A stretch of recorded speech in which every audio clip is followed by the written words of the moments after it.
sumusunod. Okay. Pangatlo, ano pong ginagawa ng spiritual stature? Pakibasa niyo po. The position of stature causes us to be in right standing so that we can prevail and take charge in every situation. God does not want us to experience trouble and be caught in confusion.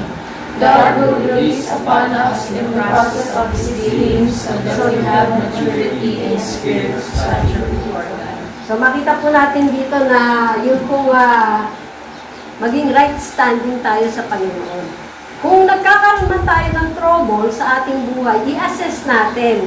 Ano ba yung trouble sa ating buhay? Kagagawan ko ba to dahil sa hindi ko pagsunod sa Panginoon?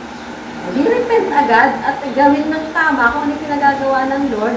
Or, yun ay may purpose ang Panginoon para ikaw ay ituwid at gawin yung tama at the same time ay lumago sa pananampalataya at pagtitiwala mo sa Panginoon. Ganun lang naman nila. Di natin hanapin ano yung dahilan. Tayo ba yung may kagagawan dahil may pinapagawa o may sinasabi ang Panginoon na ayaw natin sundin? Or meron lang gustong palawakin ng Panginoon sa iyong pagtingin at pagtingin at pagtitiwala sa kaya niyang gawin. Okay? So, makita po natin na yung pong ating spiritual stature in prayer, tatlo lang po yung tatalakayin po ngayon. Unang-una, right standing before God, right standing within ourselves, right standing before the devil, right standing before the people, right standing in every situation, right standing before authorities, and right standing in sufferings. So, makita po natin sa right standing before God. So, to be in accurate spirit stature, we must be in right standing before God. We must not feel displaced or overwhelmed. Pakibasa po sa 1 Kings, unang mga hari, 17:1. Si Elias ay isang propetang taga-Tisbes sa Gilead. Sinabi niya kay Ahab, saksi si Yahweh ang buhay na Diyos ng Israel na aking pinaglilingkuran. Hindi uulan, hindi magkakahamog sa mga darating na taon hanggang hindi ko sinasabi. Okay. So, dito makita natin yung standing ni Elias o ni Elijah. Tama ba? Elijah sa Elias. Yeah. Makita natin, sabi niya, hanggat hindi ko sinasabi. Alam niya ang kanyang posisyon sa Panginoon. Ngayon, kung hindi naman sinabi sa inyo ng Lord, nasabihin mo, hindi na lilindol. Hindi na magkakaroon ng big one dito sa Metro Manila. Wala naman tayo sa Metro Manila. Di ba? Hindi naman sinasabi. Pero, sabi nga po, pinag-prepare na tayo. Ako, hinahanap ko yung go bag ko, hindi ko makita. Naka-prepare na. Pero sabi nga po, kung may go bag tayo, prepare lang natin. At ilagay natin doon sa may tabi ng pinto. Para madali nating mabitbit kung kailangan. Yung preparation lang. Kung paano tayo nagpe-prepare sa muling pagbabalik ng Panginoon. Nakikita na natin yung mga senyales. Dito makita po natin, hindi sinabi ni Elias na hanggat hindi sinasabi ng Lord. Kita mo, inangkin niya, hanggat hindi ko sinasabi. At hindi sinabi na magulang nyo na pwede na kayo mag-boyfriend o manligaw man lang. Ano na may boyfriend dito? Boyfriend? Si CJ? Si CJ isa. Sabi nga po natin magamat marami tayong nakikitang mga nalulungkot po ako every time na nakikita ako ng gagawa kong lalaki. Talagang mga nakating, naawa. Kasi nadaya na sila Although, pagka tinignan mo medically, baka may mga na-experience doon. Pero makita po natin kung paano tayo nilikha ng Lord at dito sa Elias, talagang kita niya kung paano siya nilikha at kaya niyang sabihin hanggat hindi ko sinasabi. Kasi narinig niya ang Panginoon. So, Elijah had to move his address from the settlers of Gilead to being in the presence of God. So, kailangan po natin na talagang makita saan ba tayo nakatayo at saan ba tayo, hindi yung address natin na physical. Pero makita po natin, lagi ba tayo nasa presensya ng Panginoon. Ayan. Because many, if not most, are hidden behind the crowd of settlers and compromisers. Ayan. That's why many have to step out and step up to His presence. Makita po natin sa Exodus 15:26. Ibasa po. He said, If you listen carefully to the Lord your God and do what is right in His eyes, if you pay attention to His commands and take all His decrees, I will not bring on you any of these as I brought on the Egyptians. For I am the Lord who heals you. Okay. So, bago gawin ng Panginoon na hindi niya ibibigay ang mga diseases na ibinigay niya sa mga Egyptians, may kondisyon. Unang-una, if you listen carefully to the Lord your God and do, hindi lang nakinig, gagawin mo rin kung ano yung tama sa kanyang mata at yun pong, if you pay attention. Diba? Ang bilis nating maalis yung ating focus eh. Pero makita po natin, sa eskwelahan ba yun, nagsasabi yung teacher na talagang pay attention. Even sa, kahit na nandito tayo sa service, pero yung utak mo lumilipad sa iba. O iba na yung iniisip mo, yung mamaya, makakainin ko, pagkain talaga. Kumain ka muna ng spiritual na pagkain. At makita natin na hindi po magtutulang ang Panginoon sa atin. Psalms 91 verse 1, pakibasa po sa English. He who dwells in the shelter of the Most High will remain secure and blessed in the shadow of the Almighty, whose power no enemy can withstand. Okay, so sa Tagalog po, siyang naghahangad ng pagpukpok ng kataas-taasan at nananatili sa pagkalinga ng makapangyarihan. Wala na pong ibang makapangyarihan sa ating Diyos, kahit na po anong mangyari sa mundo.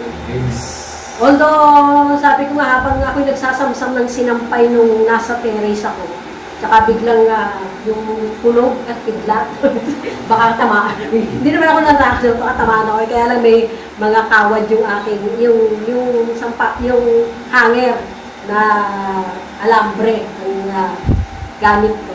So, pero na-amaze po ako doon sa kidlat habang nakikita ko doon nasa taas ako. Pero pinatay ko yung mga ilaw muna. Pero isang bagay na hindi porket safe ka iingatan ako ng Panginoon. Lalagay mo naman yung sarili mo sa alanganin. So dito po makita natin na talagang ang Diyos natin ay patuloy na pumupukpok sa atin. At kailangan mag-dwell, manatili tayo. Hindi yung kung gusto lang natin, lagi po. So, dito po makita natin sa John 6:9, yung pong the boy has had to step forward out of the crowd and be identified with the apostolic. So, dito po makita natin yung describes yung miracle po ng 5 loaves and 2 fish. Kasi sa dami ng pakakainin, hindi kakasya yun. Where a boy offers 5 loaves of bread and 2 small fish to feed a multitude, which Jesus then uses to perform a miracle.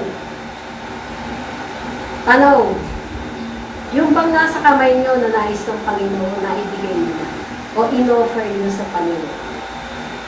Eto, sabi nga po, yung batang lalaki, kailangan niyang mag-forward, move forward, o to step forward out of the crowd. Maraming nagugutom Pero siya, may hawak siyang isda at tinapay. So, buti may dalang pandesal kanina si Micah at nakakain na siya. So, makita po natin na sabi po dito, this act demonstrate how even a small gift, when placed in Jesus' hands, can be used to achieve great things far beyond human expectation. So, sabi nga po, yung mga maliliit na bagay na nais ng Panginoon na bitawan natin, Kasi may mas malaking bagay siyang gustong ibigay. Ang lagi nga pong ano dito, mapagkatiwalaan ka sa maliit, mapagkakatiwalaan ka sa malaki. So dito makita po natin yung math ni Jesus, yung kung 5 loaves plus 2 fish, 5,000 tao yun ang makain. Hindi po ibinenta na nakalagay sa DSWD na nalagyan at ibinenta pa rin. So yun po pinamigay at may sumobra pa. So many have positioned themselves among the people and have compromised their phone. Lahat po sa atin may pagkatawa. Huwag niyo sabihin ako lang na nakatayo dito. Lahat tayo tinawag para magbahagi ng mabuting balita. Yun po yung Great Commission. At hindi lang ho magbalita, kundi mag-produce ng disciple. Hindi pinatanggap mo lang, tapos pinabayaan mo na. Kailangan alagaan mo. Compromise their call and their effectiveness. They have lost their cutting edge because of the people they dwell with. So, kung paano po na kailangan piliin natin, kanino ba tayo madalas, sino ba yung madalas sa ating kasama? Hindi ko sinabing layuan nyo. Pero, kung hindi nakakatulong, para kayo ay lumago spiritually, hindi ko sinabing puro Kristiyano lang yung samahan nyo. Pero, makita po natin, baka yung ugali nila, yung kaisipan nila, nakukuha nyo na kumpara dun sa tinanggap nyo sa Panginoon. So, kayo din yung mag-e-evaluate ng sarili nyo.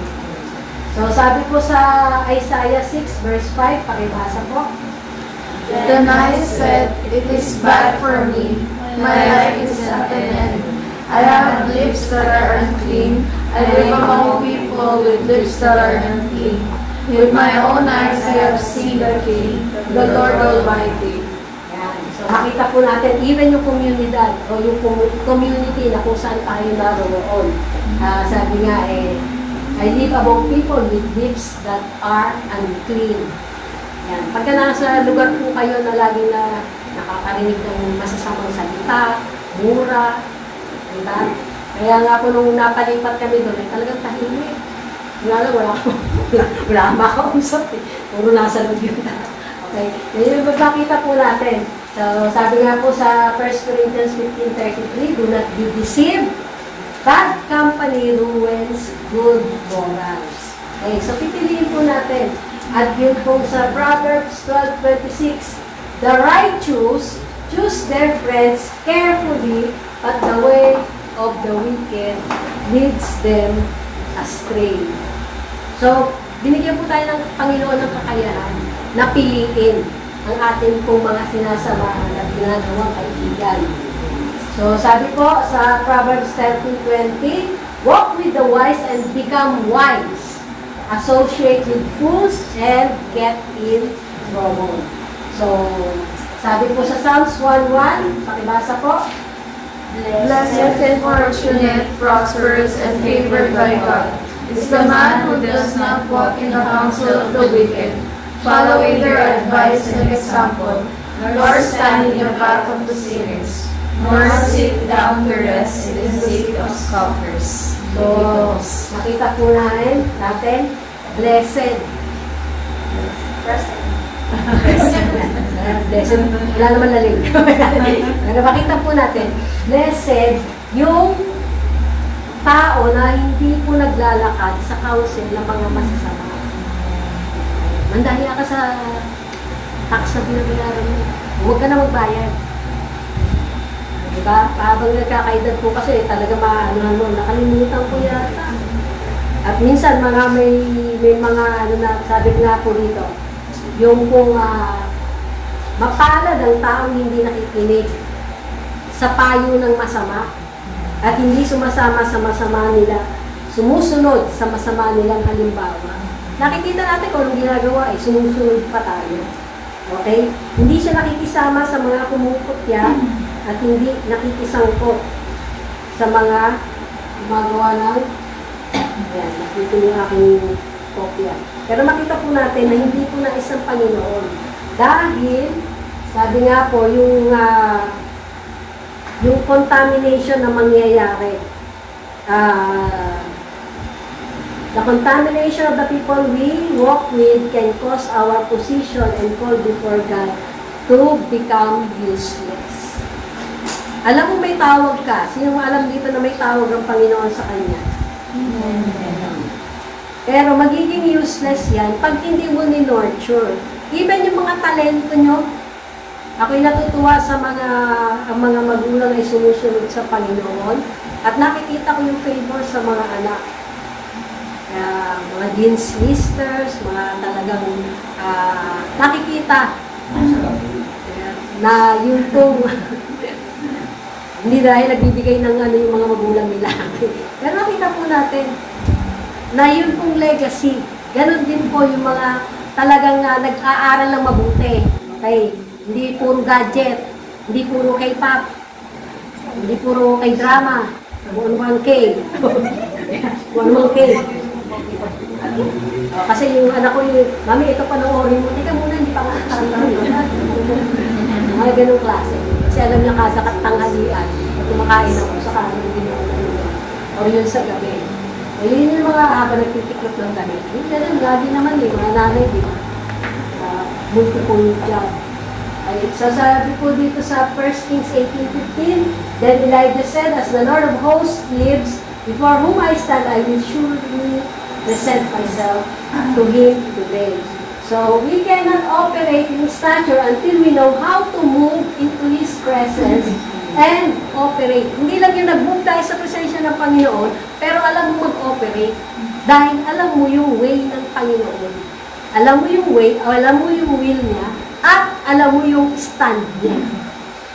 Hindi mo i-compromise kung ano man yung stand ng Panginoon. Dati po, nasa outer court lang tayo. Sabi nga dito, what is the meaning of the outer court in the Bible?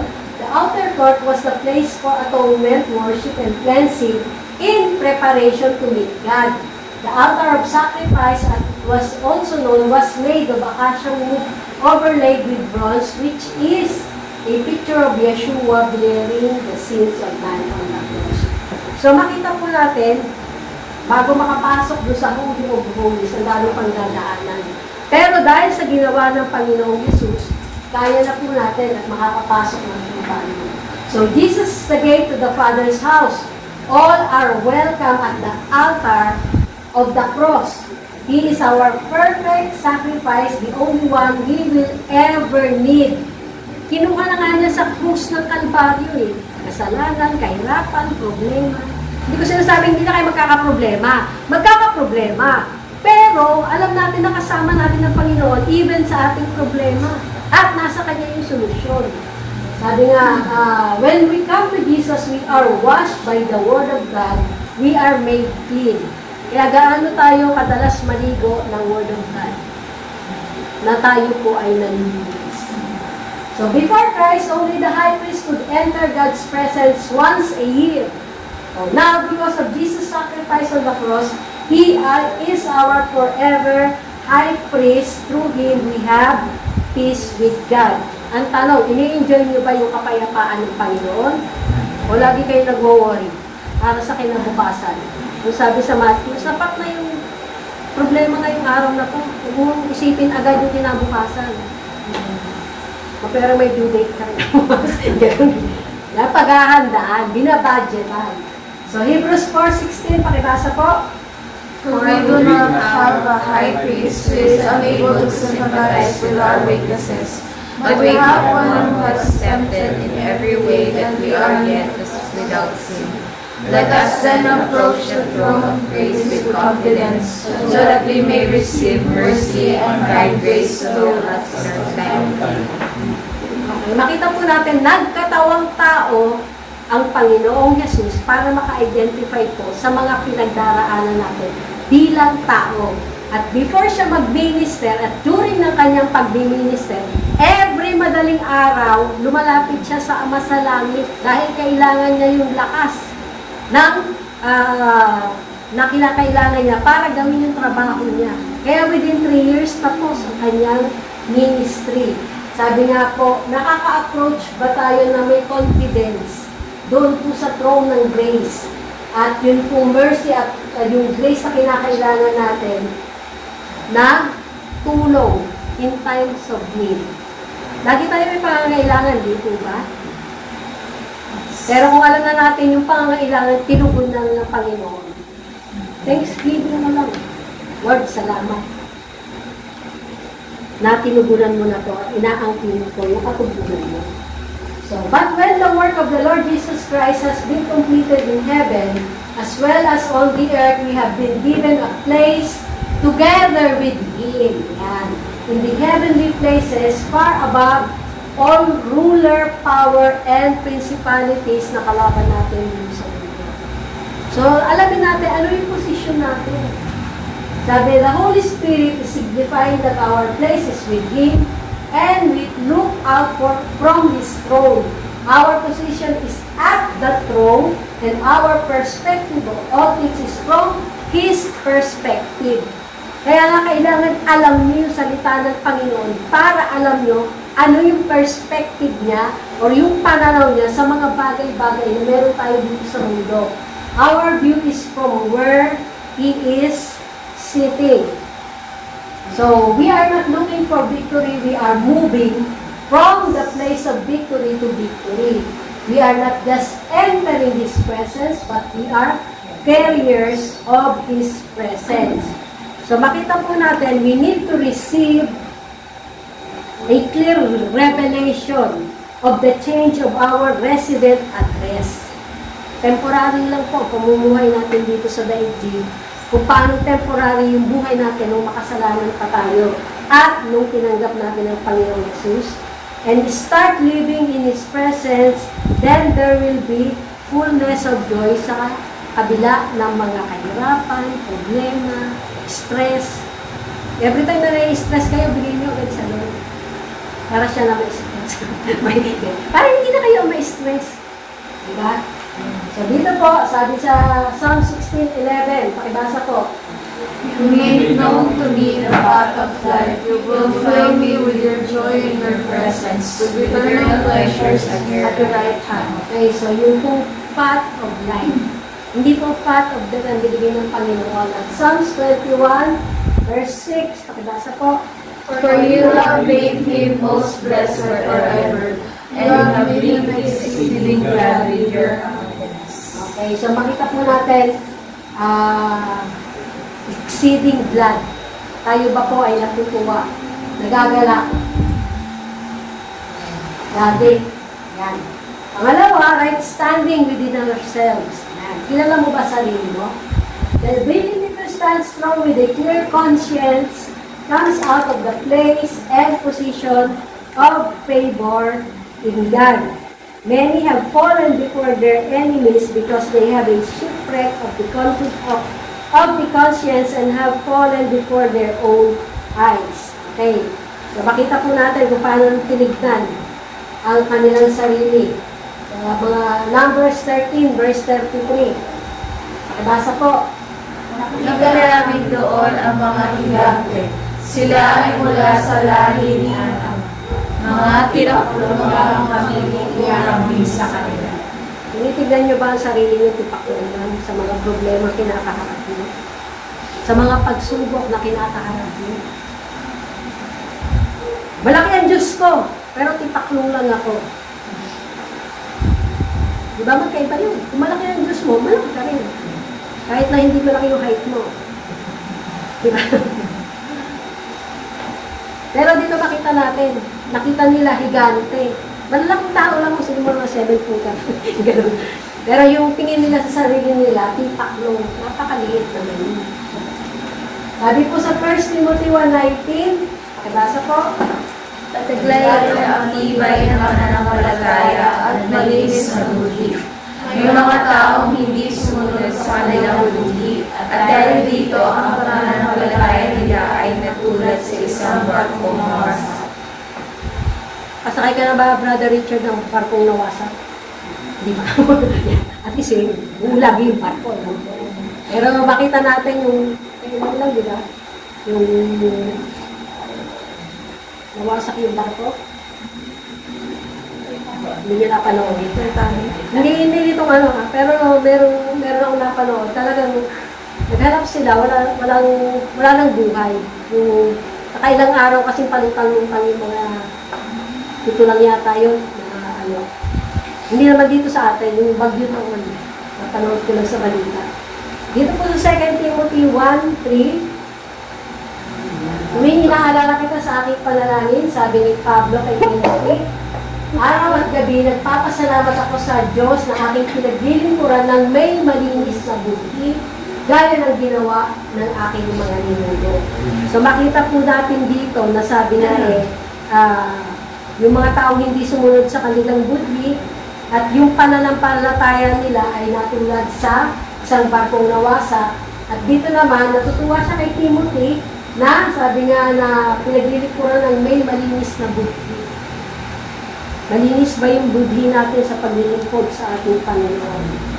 At dito po makita natin na Paul and his forefathers served God with a clear conscience. They did what was pleasing in His sight. Our spirit function in activating our conscience will result in the knowledge of God's approval and favor upon our lives. Kung may mga hinihingi ka na, Lord, kalooban mo ba ito? Talaga bang sinisik mo kung approve niya yung in-inquire mo sa Kanya? Yan. Hinihintay mo ba yung Kanyang sagot? O kung hindi man siya sumasagot, pero naghihintay ka pa rin. Kasi sabi ko nga po, may mga pagkakataon talaga na pag kung hindi man sumagot personal sa iyo ang Panginoon, may ginagamit siyang tao para sagutin yung tanong mo. Kaya nga, alamin nyo, sino yung grace carrier nyo? At kung pinakikinggan nyo, yan, yung importante doon. So, sabi nga po dito, our conscience is the place where God's life, truth, and values are stored. So, yun po, may konsensya ba kayo? Tanong nyo, katabi na yan. Konsensya ka ba? It is the place in our spirit where all that which is pure and things which have virtue and which is honorable is recorded. Our spirit conscience retains and records this knowledge of God in our spirit. So when we walk outside of the light, we violate our conscience.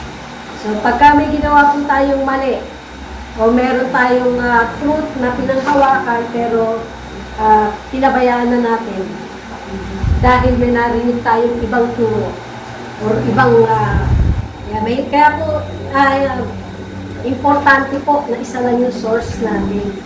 Marami na pong deception sa social media. Kaya huwag kayong browse ng browse. Lalo na po kung hindi kapareho nung ating pong pinapakinggan. Okay? So, our conscience convicts us that we are transgressing and walking into darkness. If we continue to rebel and disobey His voice and His light, our conscience will not only be pricked, but also become seared. It will leave a scar on our conscience. It will condemn us and bring us into a deep sense of guilt until the fruit of repentance is fully restored. The most po, hanggat inu-convict tayo, hanggat itinutuwid tayo, hanggat itinatama tayo, humakbang na po tayo na maitama ang mali. At huwag na po natin hintayin na yun pong umabot pa sa kasukdulan hanggang sa mawala na. Kasi the moment po na paulit-ulit na nagpaparimay ng Holy Spirit at hindi ka uma-action para maitama, matakot ka pag hindi ka na nagigilty sa maling ginagawa. So, makita po natin, nais ng Panginoon na nare-restore po ang nagkakasan. So, our conscience will not allow us to stand before God because we have violated the light of God in us. God searches our hearts to see if we are approved from within. Pwedeng sa labas, maganda ang pinapakita mo, pero nakikita ng Lord yung kaloob-looban natin.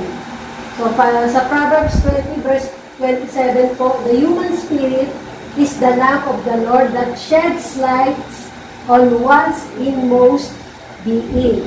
So makita po natin yung ating human spirit na iniligtas ng Panginoon, na binuhay ng Lord nung tinanggap natin ang ating Panginoon Jesus.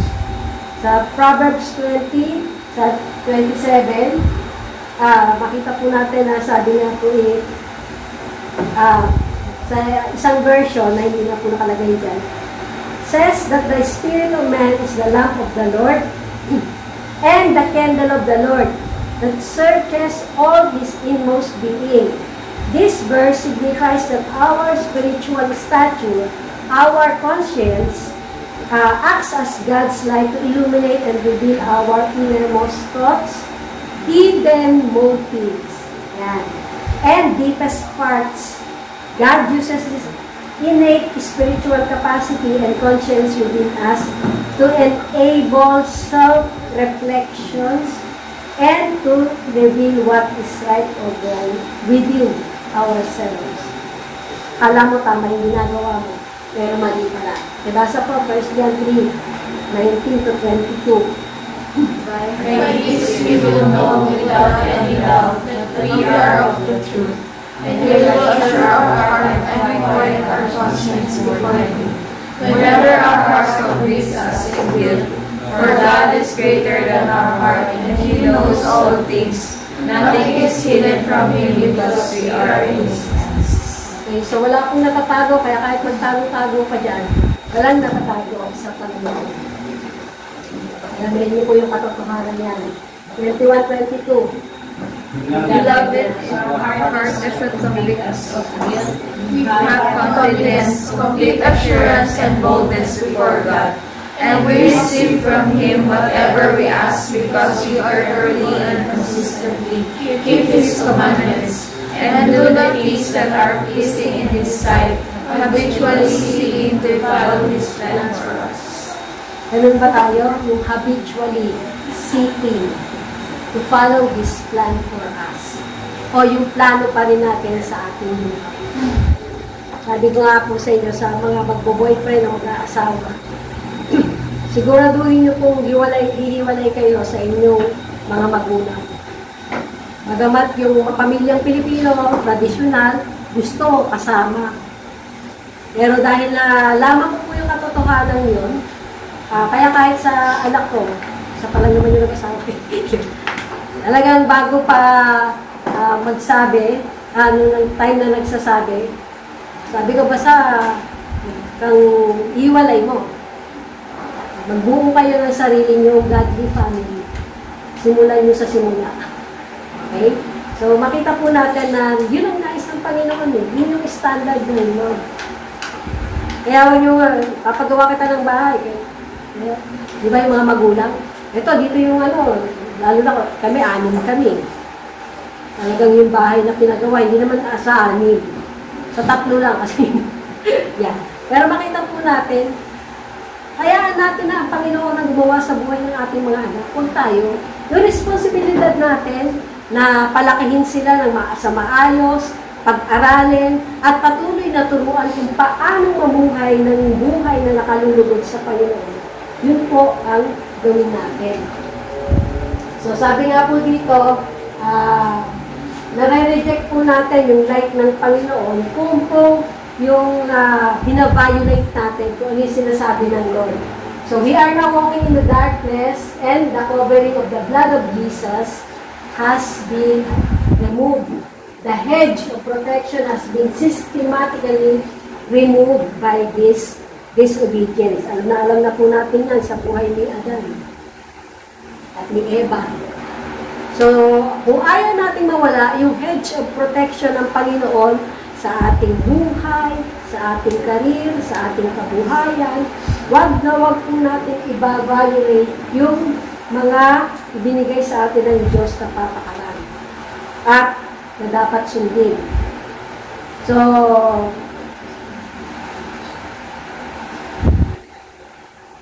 dito po, 1 John 1:7, ipasa po.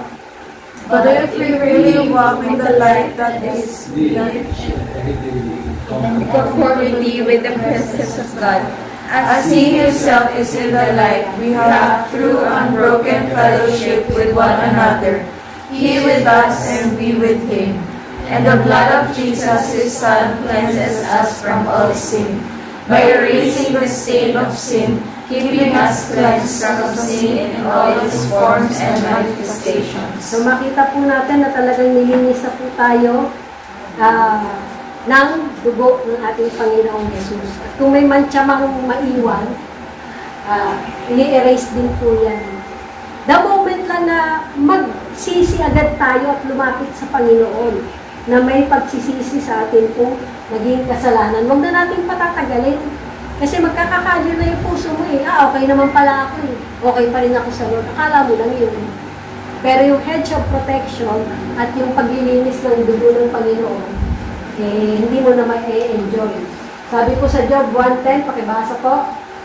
Have you not put a hedge of protection around him and his house and all that he has, on every side? You have blessed the work of his hands and conferred prosperity and happiness upon him, and his possessions have increased in the land. Ano po yung sinabi ni Satanas sa harapan ng Lord? Di ba may protection siya?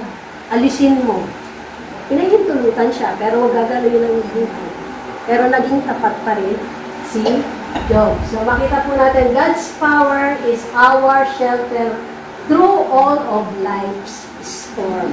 So kung dumanas ka man ng bagyo sa buhay mo, kung anumang signal yan, alam natin may shelter tayo at refuge ang Panginoon. Sabi po sa Ecclesiastes 10:8, basa po, He who digs a pit will fall into it, and whoever breaks through a wall will be bitten by a serpent. Ayan. So makita po natin yung pong nag-uumang ng bitag, siya rin yung mahuhulog doon. Yung mga maling bagay po na ginagawa natin, ay tayo rin yung mahuhulog doon. At dito po sa Isaiah 5:5. And now let me tell you what I will do to my vineyard. I will take away its hedge, and it shall be burned, and break down its wall, and it shall be trampled down. So makita po natin, when the hedge is removed, we become vulnerable to demonic attacks and influences. God's protection and favor put a wall of fire around us. He is our protector and shield. His blood cleanses us from every sin. So, pag po tayo ay, when we learn to stand firm within our conscience and know the approval of God in all our lives, we can resist the enemy. Kasi wala po siyang maisusumbat sa atin. So, and He will flee from us. We need this approval and assurance before God so that every accusation of Satan will be brought to nothing. Aakusahan mo tayo ng kaaway lagi. Pero kaya nating labanan kung hindi tama yung inaakusa niya. So, pangatlo, right standing before the devil. So, when we have been cleansed by the blood of the Lord and our conscience is clear, then satanic demands on our lives will be broken. So, when we bear the fruit of repentance towards God, satanic grounds are dismantled and strongholds are nullified. So, gusto po ba natin na lagi tayong ligtas sa anong atake ng kaaway? Sundin po natin lagi ang Panginoon. Sabi po sa Zacarias 3:1-2, ipinakita sa akin ni Yahweh ang pinakapunong paring si Josue na nakatayo sa harapan ng anghel ni Yahweh. Siya ay paparatangan ni Satanas na looy nasa kanyang kanan. Sinabi ng anghel ni Yahweh kay Satanas, katulad ka nawa ni Yahweh, Satanas, katulad ka nawa ni Yahweh na pumili sa Jerusalem, ang taong ito ay gaya ng isang patpat na inagaw sa apoy. Sinabi ng anghel na sa mga naroon, hubarin ang gulanit niyang kasuotan. Bumaling siya kay Josue at sinabi, nilinis na kita sa iyong kasamaan at ngayon bibihisan ng magarang kasuotan. So, ganun po yung kalagayan natin. Makasalanan tayo dati. Huwag lang mo tayong haharap na may gula-gula na damit. So, Satan can only accuse us when we are dressed in filthy garments in God's presence. When we are cleansed by the blood of Christ, satanic grounds are removed. kung paano po tayo nagbibihis dito sa mundo. Sino yun dito yung pagkahit nasa bahay ay talagang nakaporma pa, na nakapambahay na. Yun. Diba?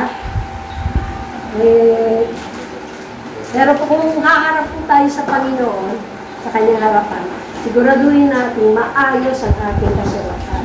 Isaiah 6:6-7, sabi po dito, "Then one of the seraphim flew to me with a burning coal in his hand, which he had taken from the altar with tongs.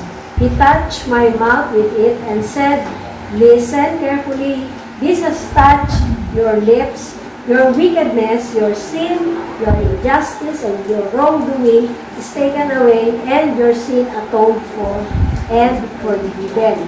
So, kailangan po, tanggapin lagi natin yung paglilinis ng Panginoon sa atin. The moment na mag-repent tayo, at huwag na po natin hayaan yung konsensya or yung pag-aakusa ni Satanas ay lagi nating i-entertain. Yan.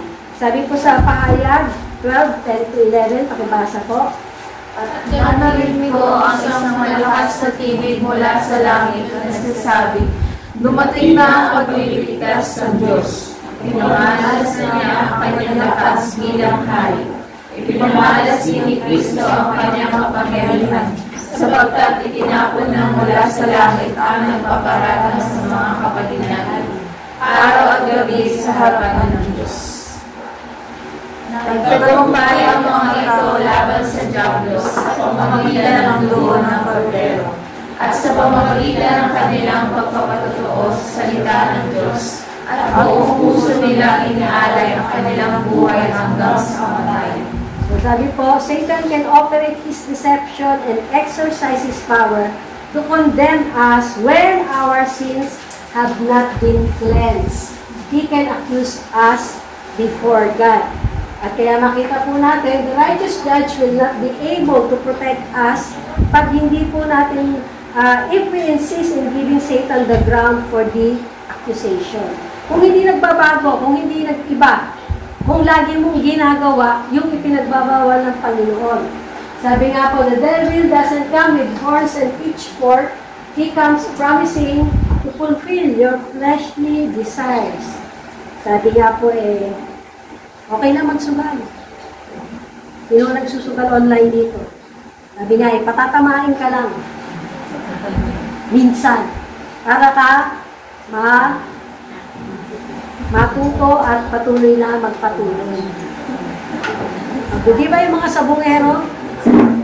Makikita mo, maaga pa sa atin, nandun na sa sabungan. Nadadaanan ko kasi. Ito nga, Lord, talagang yung pandaraya sa mga ganitong nakita natin. Sabi po, John D. Beer, if you don't walk in your God-given authority, the enemy will seek to take it away and use it against you. Ang tanong po ba, naglalakad po ba tayo sa binigay na authority ng Panginoon? So we have to choose to deny Him and His legal ground against us. This legal ground must be removed and every certificate of debt ng pagkakautang consisting of decrees against us must be cancelled. These are hostile grounds that must be taken over. When repentance is established in our hearts, kaya nga dapat po lagi tayong may repentant heart. Laging nalulungkot at nagsisisi agad kung may nagawa tayong pagkakamali. And our lips have sought forgiveness. Kino-confess po yun. I-confess mo sa Panginoon, kung may tao kang pinagkasalanan, mag-confess ka rin sa Kanya at humingi ka rin ng tawad. Alam mo, may inisip ako sa iyong ganito eh. Mali ka na. Diba? Sino rito hindi nag-iisip? May sinabi lang na ganito, kung isip mo, tumakbo na agad. Mali naman pala. Lilinawin nyo muna kung ano yung sinabi. Baka mali yung perception mo dun sa sinabi. Para po makita natin na through the blood of Christ, God will disarm the rulers and principalities and will make a public display of them, triumphing over them. Ito po ay para sa magulang at anak. Kung ang magulang nagkasala, nagkamali sa anak, hindi kayo ng tawad. Minomodel nyo yung pagiging humble at yun po hindi po yung posisyon ng pagiging magulang. Ako may magulang, ikaw humingi ng tawad. Eh, ikaw yung nagkamali eh. Di ikaw yung mag-sorry. Mahirap bang magsabi ng sorry? Forgive me. At kung yun namang anak, may itinagong kasalanan sa magulang, matutulong kayo humingi ng tawad. At humingi ng, hindi lang humingi ng sorry, but even yung pangako ng pagbabago.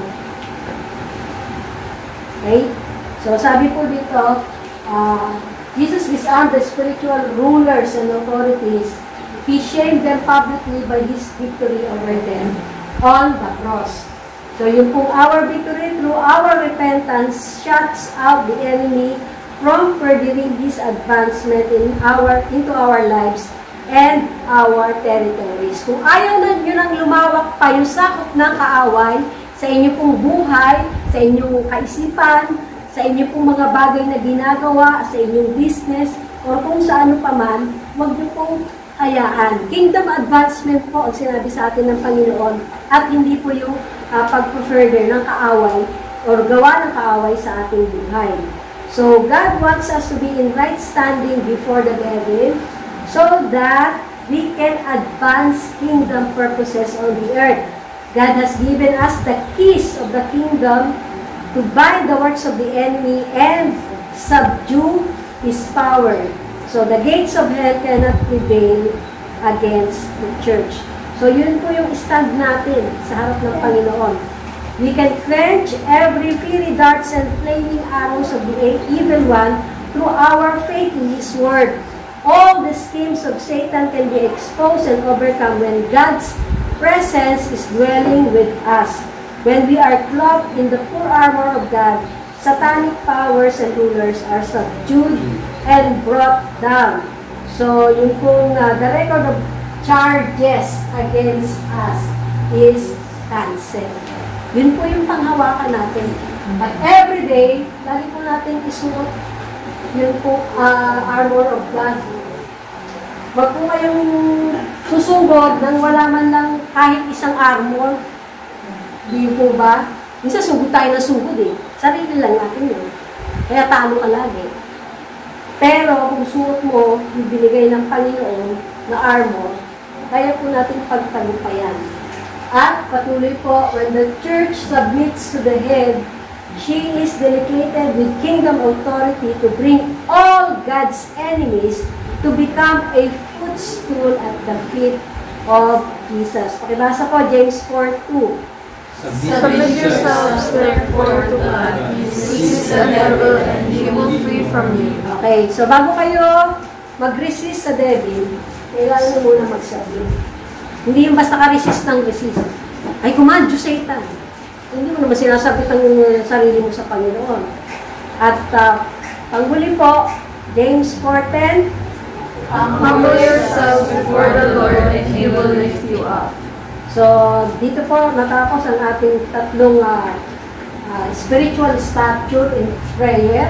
Right standing before God, right standing within ourselves. Yun po within ourselves, yun ang ating talagang patuloy na pagtuunan ng pansin. At yung right standing before the devil. At sabi nga po, if God is for us, who can be against us? Lagi natin ang kinin yun. Ngayon, gawin natin personal. Isa po. If God is for me, who can be against me? Maangkin nyo yun kung alam nyo yung standing nyo sa Panginoon. Amen po ba? Amen. So, purihin po ang Panginoon. Tayo po ay manalangin. Salamat po aming Ama sa langit na makita po namin na ang aming spiritual stature in prayer ay kasama po na kami ay nakakatayo ng matuwid sa iyo pong harapan at maging ang aming sarili, patuloy po namin kilalanin kung sino kami at kung paano mo po kami tinitignan. At kung paano po na nagtagumpay ka na and we can stand in victory before the devil. Pagpalain mo po ang bawat isa at patuloy, Panginoon, na ikaw po ang maluwalhati Thank you, Lord. May even, Panginoon, sa aming pong pagbibigay ng honor sa iyo with the substance that you have entrusted us upang aming palaguin at upang patuloy naming mabudget ng maayos sa lahat ng aming mga pangangailangan dahil ito po ang Diyos na hindi nagkulang, Panginoon, at hindi magkukulang sa lahat ng aming pangangailangan. Lalo na kung nakikita mo po kami tapat at patuloy kong pinagtitiwalaan ka sa lahat ng aming pangangailangan dahil sinabi mo po, sapat na sa isang araw ang mga alalahanin at kinabukasan, Panginoon, kung meron man, ikaw din po magsusupply nito. Panghawakan po namin ito, Panginoon, at huwag lamang kaming umasa sa aming sariling lakas, kakayanan, kundi in-nurture namin yung mga itinanim mo sa amin at patuloy na i-multiply ito, Panginoon, ayon sa iyong kagustuhan. Purihin at pinapasalamatan ka po namin at upang yung pong hedge of protection ng kaaway ay hindi po makapanaig sa aming business, sa aming pong mga trabaho, Panginoon, and even, Panginoon, sa aming pong mga tinatangkilik.